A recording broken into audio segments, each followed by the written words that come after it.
Quem conversa comigo hoje sobre esse assunto é a otorrinolaringologista, a doutora Sônia Timóteo, e a especialista e gerontóloga e terapeuta ocupacional Lara Cavalca, que já veio várias vezes ao programa. Tudo bem, Lara? Maria, seu nome eu nunca esqueço, que é o filha. nome da minha filha. Doutora, primeira vez no programa, Prazer. muito obrigada por vir dia, aqui. eu que agradeço. Bom, daqui a pouco a gente atualiza esses números direitinho para a gente saber. A senhora sabe a estatística? Quantos milhões de pessoas surdas ou com problema de audição existem no Brasil? Porque eu tô achando Não, essa 30 milhões estatística- bastante. Não, mas é muito. É muito? Porque, na verdade, as pessoas não atentam para esse problema. Ela só percebe quando ela começa a ter o problema de ouvir e não entender. Tá. A gente, Na verdade, não é que ela não escuta. Ela escuta, mas o processamento cerebral deixa de existir porque as células vão envelhecendo lentamente a partir de 60 anos, 55. E aí o que acontece? Logo no começo, a pessoa não percebe, porque as células mais sensíveis são as células para os sons agudos. E aí, como não é o nível da conversação, que é entre 500 e 2.000 Hz, você não percebe que não está ouvindo. Entendi. Quando ele chega nessa fase, aí sim você tem a queixa de que escuta, mas não entende. Aumenta o volume da televisão para que o som chegue mais alto para ver se você entende. Então, começa a acontecer a partir dos 55, 60 anos. Tem gente que nunca acontece, por exemplo, vai envelhecer e sem ter esse problema? Sim, isso Mas é minoria, muito, né? É minoria. Existe um envelhecimento natural. E, às vezes, junto com esse envelhecimento natural, as pessoas têm outras patologias associadas. O diabético, o hipertenso, o cardiopata, que também são patologias que vão lentamente lesando as células do nosso ouvido.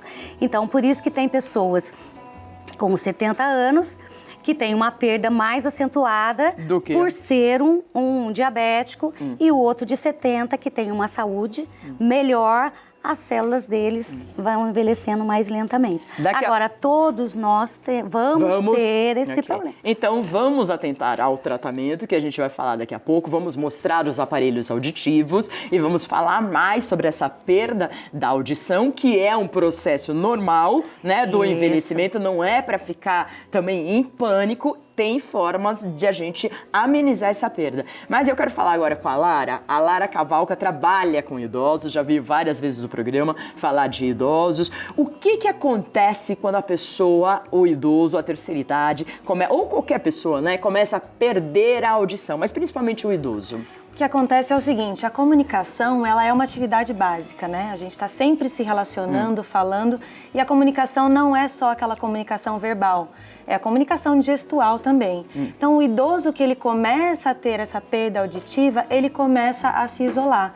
Ele deixa de participar das atividades sociais, especialmente com bastante gente, que tem ruído competidor, então um ambiente que ele está conversando com uma pessoa, mas tem outras pessoas falando, o barulho da televisão, e tende a se isolar e cada vez mais deixar de fazer atividades por conta de não ouvir bem, né? Então ele perde a sua autonomia, o seu poder, a sua capacidade não de fala, mas de conversa, de interação. Exatamente. E isso vai Deixa de acabando interagir. com a autoestima da pessoa. Com certeza. E aí entram problemas.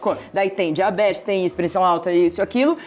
Aí entra a depressão e aí a pessoa acha que não tem mais saída. Exatamente. Diminui o convívio, o humor acaba deprimindo e o idoso se isola por conta da audição. Vamos ver os itens. Tem uns cards aqui que separaram, né? Inclusive com a senhora que falou, né? Para alguns itens pra gente. Certo. E nós separamos aqui para mostrar quando que a gente começa a perceber a perda auditiva nos idosos. O idoso não consegue mais acompanhar as conversas como antes e pede para repetir a frase. Várias vezes. Pode? Como que é, doutora? Então, é exatamente isso. Como ele começa a comprometer lentamente as células e chega ao ponto de comprometer a parte da fala, da conversação, então ele escuta, mas não entende, porque essas informações não estão chegando. Então, ele não consegue, a nível cerebral, entender aquele som. Tá, ele tá na conversa, mas Ele escuta vários ele tá sons. lá. mas ele não discrimina, ele não escuta, ele escuta, mas ele não entende o que ele escutou. Então ele precisa repetir, o que foi que você falou? Oi, não entendi. E aí ele começa a ficar com vergonha, na verdade, apreensivo de toda hora ficar perguntando, então é onde ele se isola. E aí acaba ficando fora de todo o processo de conversação e vai ficando entristecido, porque ele precisa aumentar o volume da televisão para entender, para tentar entender. E isso tudo pode gerar até um conflito dentro da família. Os próprios familiares começam a isolar. Às vezes o isolamento não vem do idoso, mas o familiar começa... Ah, a vovó não entende mais. Ah, dá trabalho para a pessoa. Muitas vezes isso vai acontecendo. E outra coisa, a gente ouve muito aquelas frases comuns. Ah, deixa, ele não está entendendo mais nada. Sim. Então, deixa de levar alguns assuntos do cotidiano, do dia a dia do idoso para ele, trazendo só assuntos mais específicos. Ah, hoje o senhor tem uma consulta, hoje sua neta vem te visitar. E começa a isolar o idoso e isso acaba virando um efeito cascata. Aí o idoso deixa de falar porque ele já não está participando mais também. Então isso acaba se misturando. Então pode acontecer, acontece muitas vezes os próprios familiares. Porque eu vejo casos, você deve ver, vem um cuidador... E o idoso conversa. Mas o familiar, não sei, ele já não conversa tanto, talvez porque as pessoas não tenham mais paciência, né, doutora? E tomam esse espaço, né, do idoso, começa a falar por ele. É um conjunto de problemas que a pessoa tem que, primeiro, aceitar, né, que é a aceitação de que a sua mãe já não é mais como era, é complicado. Então, mas a gente pode melhorar essa audição. Então, você precisa trabalhar também o seu relacionamento com o idoso, né? Aceitar as limitações. É que hoje em dia, né, todo mundo está posicionado para ele mesmo, a gente E saber se comunicar com o idoso, Exatamente. né? Porque existem estratégias que facilitam essa comunicação ainda que o idoso não escute tão bem. A gente já vai falar dessas estratégias, só vou seguir a ordem dos cards. Deixa eu ver o próximo, sinais da perda auditiva nos idosos. Vamos colocando aí. Apresenta dificuldades para falar ao telefone. Isso a gente vê mesmo, né? Porque não entende, né? Escuta, mas a voz é totalmente, né?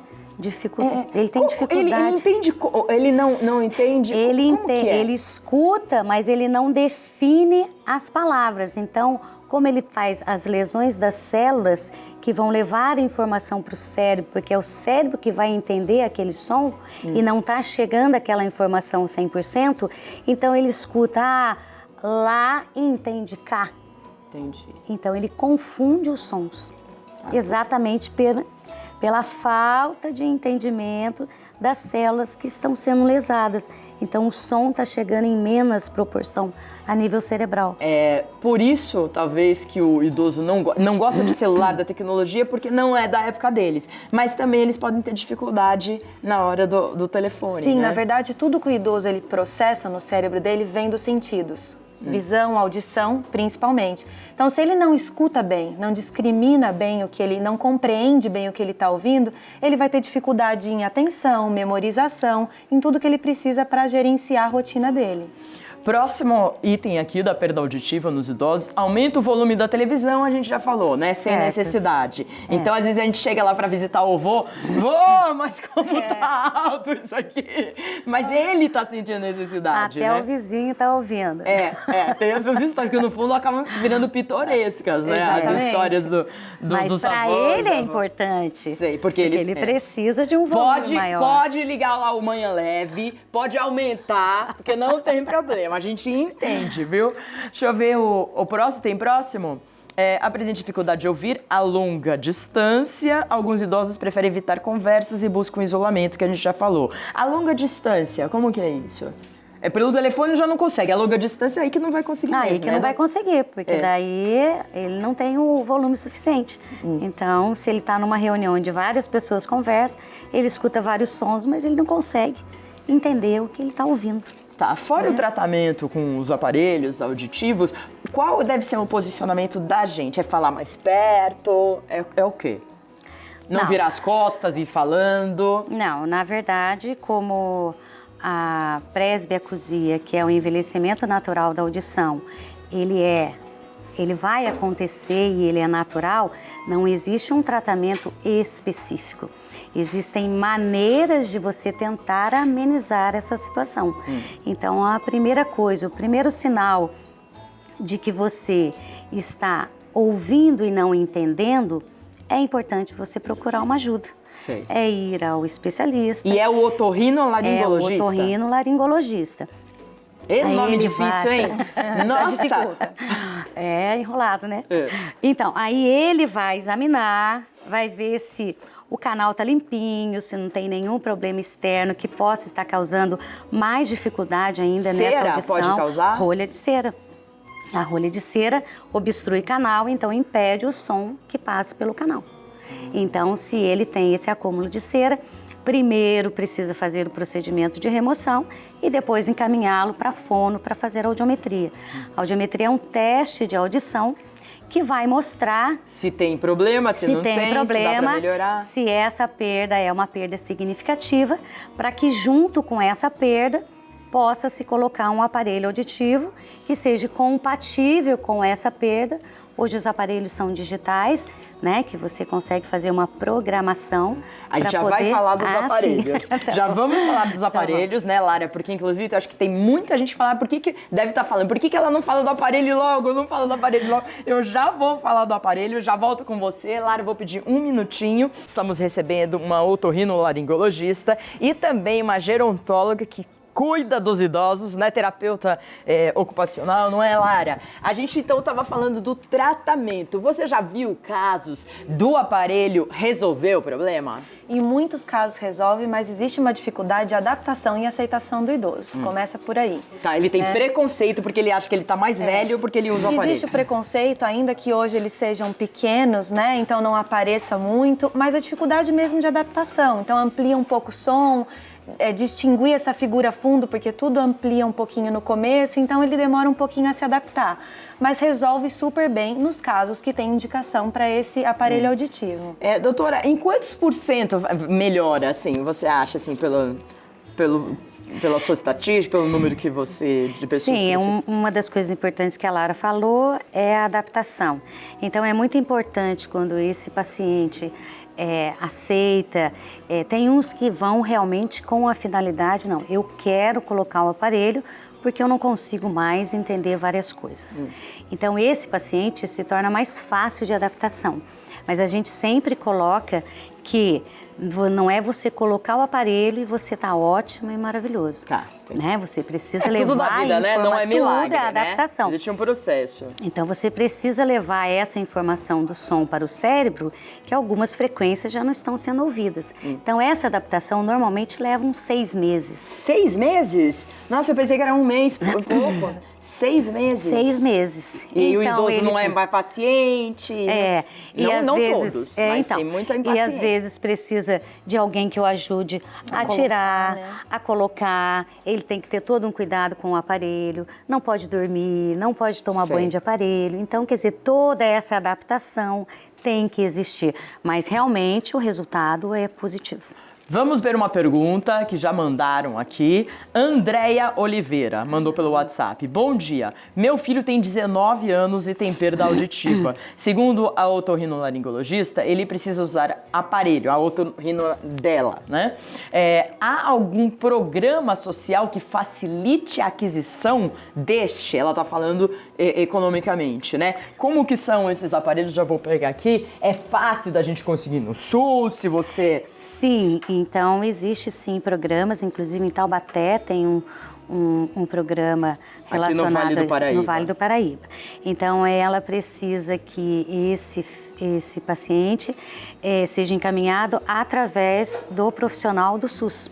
Sei. Então ela vai ter que passar por uma consulta. Do SUS, por uma consulta, aí fazer a audiometria, comprovar realmente essa perda, a necessidade do aparelho e encaminhá-lo para uma avaliação. Isso os idosos também? Também. Os idosos, crianças, todos Nossa, que bom, né? Ela vai procurar, né, a primeira unidade básica de saúde que tem ali no território, na cidade dela. Lá um médico Mas não da é o família... posto de saúde. Isso, é o posto de saúde, que a gente que daí chama vai de posto marcar de uma saúde. consulta. Marca a consulta, encaminha para o especialista, né, como a doutora, um otorrino, e aí faz a avaliação, faz a audiometria e vê a necessidade do O que eu fico aparelho. pensando é que às vezes as pessoas demoram meses para conseguir uma consulta, né? Mas essa é uma outra conversa, Vitória. Não vamos entrar nesse mérito. Vamos falar desses aparelhos que para mim são estranhos, né? Por exemplo, este daqui cinza. Ele é um retroauricular. Esse retroauricular é o aparelhinho que você coloca atrás da orelha. Ah, tá. Mas as pessoas têm preconceito justamente com esse que aparece, Então, né? mas eles são pequenos, tem de várias colorações, dá licença. Tá. E aí, coloração bem semelhante à pele, e aí é imperceptível. Eu tenho vários pacientes que usam e coloca aqui atrás, vem esse fiozinho junto com o molde, e aí esse aqui... Liga é esses o daqui, Intra. o cinza, liga? Você liga ou não? Não, esse é um protótipo, né? Aqui não dá, mas ele liga? Ele, como é digital, você só tem a caixinha para colocar a pilha. E aí, o circuito dele todo é programado no computador. Quem faz é a fono. Quanto custa um desse? Mais ou menos? Não Em precisa falar média, em uns média. 4 mil. 4 mil? Caro, né? É melhor tem conseguir aparelho pelo até SUS. de 10 mil, 12 mil. Esse aqui é um intracanal. Tá, esse intracanal, o que é exatamente? É dentro do canal. Vai colocar isso aí dentro? É aqui na entrada Peraí. do canal. Tá, não, você só vai colocar, não vai inserir, não é um chip que vai inserir. Não é esse aparelho não, dentro. intracanal é porque ele vai tampar aqui o canalzinho, ele não precisa de nenhum outro molde. Esse daqui já é o circuito. Então, mas eu já ouvi falar em uns que você implanta. Ah, não, esse é um implante coclear. Implante coclear. Mas ele funciona ele é melhor? direcionado. Então, a indicação do implante é para as pessoas que têm a surdez profunda. Então, crianças que nascem com um problema de surdez por vários motivos. Ele precisa passar por várias avaliações para saber se realmente o implante condiz para ele poder colocar. Mas isso é outra. Tá. Não é em outra- relação ao idoso. Não é. O idoso Não. geralmente são esses usa o daqui. aparelho, Ele nasceu com uma audição normal e com o próprio envelhecimento as Vai. células foram envelhecendo. Então ele precisa de um aparelho que amplie o som para ele. Então essa é a finalidade do aparelho. Entendi. Não existe aparelho e nem medicamento que vá corrigir essa perda de audição. Ele vai É amenizar, ampliar, tá bom. ele vai colaborar para que o paciente tenha uma melhor qualidade de vida. Mas isso em 20 verbal anos, e social. né, doutor? Em 20 anos isso aqui vai ter um chip, vão ter coisas para mas envelhecimento. então, né, Lara? sim. Assim como antigamente era um enorme. Enorme, Né? Então, era por de isso que tinha um caixa. preconceito maior, É. era de caixa. Era de caixa. Eu tenho que mostrar, porque a gente está falando de aparelho. Eu não uso aparelho auditivo, mas eu uso um ponto. Queria que vocês dessem. Esse ponto aqui, que é? Você não sabia, doutora, que a gente usa esse ponto? Não. Quando você faz programa de televisão, geralmente, né, maioria das vezes você usa esse ponto eletrônico. Esse ponto me conecta com a minha diretora que está lá atrás, lá no switcher que a gente chama, que é um lugar de operação. E ela vai me falar, por exemplo, ela tá me falando, encaminha para o final, porque nosso tempo já tá no Esgotou. limite, exatamente. Então ela vai me dar todos os sinais através desse ponto. Ela vai então te orientando. Ela vai me orientando, exatamente. Fica com a mão, fica com o aparelho na sua mão parado, para eu não mexer, porque daí eu mexo, a câmera não consegue focalizar. Tudo isso aqui é pelo nosso ponto eletrônico. Então você tem que lidar com ela falando, com vocês duas falando, enfim, é um desafio também. Mas a gente acaba se acostumando. No começo é muito complicado, mas depois a gente acaba se acostumando. Então o que vocês gostariam de deixar de falar, assim, falar para o idoso, ele não ter preconceito, o quê? Doutor e depois a Lara. Vai, Lara, então vai você. Bom, acho que o importante, primeiro, quem cuida do idoso geralmente é quem percebe primeiro. Então é importante que o familiar, o cuidador, fique atento a esses sinais, se ele está ouvindo a chuva lá fora, se ele está aumentando a televisão. E que o idoso, ele entenda que para ele ter mais qualidade de vida, por que não, se for o caso, Claro. usar um aparelho e participar socialmente, que é o que ele fez a vida toda. Exatamente. Né? E a gente diminuir também, enquanto pessoa que acompanha esse preconceito de ouve o que ele quer, tem audição seletiva. Não é bem por aí. Muitas vezes ele tem mesmo Então uma é ter perda. paciência também. Exatamente. E observação, né? E ajudar o idoso a não ter preconceito com o aparelho. Com certeza. A gente fala de empoderamento feminino e a gente sempre, mas vamos falar do empoderamento da terceira idade, porque nós estamos, né, daqui a pouco, daqui 20, 30 anos, estarei na terceira idade e não quero ter esse preconceito. Eu quero estar bem, positiva, participando, né, isso doutora? É importante, E qual a última palavra que a senhora gostaria de deixar? Então, exatamente é isso. É não achar que ele não escuta porque ele já tem idade, né? Então, eu acho que é importante... É um caso perdido, não? Não, deixa como tá pra gente ver como é que fica. Não é assim. Então, eu acho importante o atentar, ou os familiares, ou quem cuida, prestar atenção. Por quê? Porque o fato, das vezes, a pessoa se isolar é exatamente porque ela não está entendendo. E, na verdade, é muito importante a gente entender o seguinte, que não é não ouvir, é não entender o que escuta. Então, tem meios, e o aparelho é um deles, e tirar o preconceito de que tem que deixar desse jeito mesmo. E, às vezes, a pessoa foi um jovem tão comunicativo, tão feliz, e começa a se entristecer a troco do nada. Então, é importante você trabalhar o conjunto. Isso. Muitas pessoas da terceira idade assistem nosso programa e a gente está sempre levantando a terceira idade porque é fácil, é só clicar, é só estar aberto, né? Que a gente sabe que muito também eles se fecham, porque não deu, não. Vamos, a vida, hoje em dia a gente vive muito mais, não acha que tá tudo vamos que viver acabou feliz, não. né? Quero agradecer a doutora Sônia Timóteo, a Lara Cavalca, especialista em gerontologia e terapeuta ocupacional. O contato da Lara é 0 operadora 12 30 13 11 05. Clínica Lara Cavalca. Só a clínica. É isso aí, super competente. A doutora tem algum contato, um Facebook, alguma coisa que queira deixar ou não? Eu tenho o telefone do consultório, né? Então qual é? É o 3153. Mas é da onde? Lorena, 12. 0 operadora 12 3153 2239. Tá bom, muito obrigada, Eu que doutora. agradeço. Volte sempre, Prazer ela em estava conhecê-la. apreensiva antes de entrar. Foi gostosa a entrevista? Maravilhoso. Então Nossa, tá bom. você é ótima. Isso que a gente quer, gerar entrevistas positivas que as pessoas gostem de voltar. Com certeza. Gosta de Obrigada. voltar? Muito. Tô fazendo a minha estatística aqui dos entrevistados. Muito obrigada, Lara.